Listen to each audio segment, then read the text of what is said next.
Subscribe and share my channel Sudarsana. ఓం శ్రీ గణేశాయ నమః. శ్రీ గురుభ్యో నమః. నడిచే దేవుడుగా కీర్తి వహించిన శ్రీ శ్రీ శ్రీ కంచికామకోటి పీఠాధిపతి చంద్రశేఖరేంద్ర సరస్వతీ మహాస్వామి వారి గురించి నీలంరాజు వెంకటశేషయ్య గారికి ఇంకొందరు భక్తులకు కలిగిన అనుభవాలను అనుభూతులను తెలుసుకుందాం. డాక్టర్ చంద్రశేఖర్ ఠాకూర్ బొంబాయిలో సుప్రసిద్ధ ఆయుర్వేద వైద్యులు. మహారాష్ట్ర, గుజరాత్ ప్రాంతాల్లో వివిధ రంగాలకు చెందిన ప్రముఖులనేకులకు చికిత్సలు చేసి ఘన వైద్యుడుగా పేరు పొందారు. ఆయుర్వేదంలో పరిశోధనలు చేసి వాటిని పత్రికలలో ప్రచురించి విఖ్యాతిగాంచిన విద్యావేత్త. పలుమార్లు విదేశాలలో సంచరించి ఆయుర్వేద ప్రాశస్త్యాన్ని చాటిన ఘనుడు. 1987లో పని మీద శేషయ్య గారు బొంబాయి వెళ్ళినప్పుడు డాక్టర్ చంద్రశేఖర్ ఠాకూర్ను చూడటం తటస్థించింది. ఆయుర్వేదాన్ని గురించి, వనమూలికలను గురించి ఇండియన్ ఎక్స్ప్రెస్ పత్రికలో డాక్టర్ చంద్రశేఖర్ వ్రాసిన వ్యాసాలను గురించి ఇద్దరూ కొంచెం సేపు మాట్లాడుకున్నారు.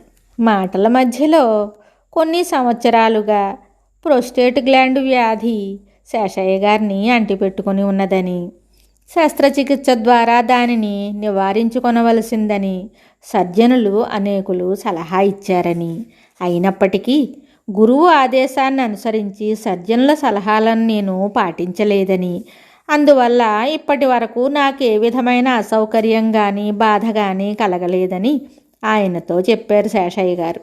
డాక్టర్ చంద్రశేఖర్ గారు, ఓహో అలానా, ఆ గురువు ఎవరు, వారి పేరు అన్నారు. అప్పుడు శేషయ్య గారు, కంచికామకోటి పీఠాధిపతి శ్రీ చంద్రశేఖరేంద్ర సరస్వతి మహాస్వామి వారు. అప్పుడు డాక్టర్ చంద్రశేఖర్ గారు అన్నారు, జగద్గురు శంకరాచార్యులు వారే కదా.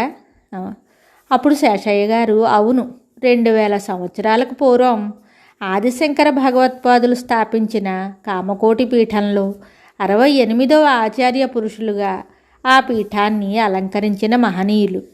డాక్టర్ చంద్రశేఖర్ గారు, సరి నా పేరు చంద్రశేఖరే, నా తండ్రి గారు నాకు ఈ పేరు ఎలా పెట్టారో చెప్పమన్నారా అన్నారు. శేషయ్య గారు, చెప్పండి వింటాను అన్నారు. అప్పుడు డాక్టర్ చంద్రశేఖర్ గారు, అప్పటికి నేను ఇంకా పుట్టలేదు. మా తండ్రి గారు శంకరాచార్య స్వామి వారిని సందర్శించారు. మీకొక పుత్రుడు కలుగుతాడు, అతడు పెరిగి పెద్దవాడై ఆయుర్వేద వైద్యుడిగా పేరు ప్రఖ్యాతులు గడిస్తాడు అంటూ స్వామివారు నా తండ్రిని ఆశీర్వదించారట. ఈ విషయమంతా నా తండ్రి గారు తన డైరీలో రాసుకున్నారు. ఇప్పటికీ అది నా వద్ద ఉంది, అందుకే నాకు ఈ పేరు పెట్టుకున్నారు అంటూ ఆనందంతో తాండవం చేశాడు ఆ చంద్రశేఖరుడు. మరిన్ని విషయాలతో మళ్ళీ కలుద్దాం. జయ జయ శంకర, హర హర శంకర. శుభం. Subscribe and share my channel Sudarsana.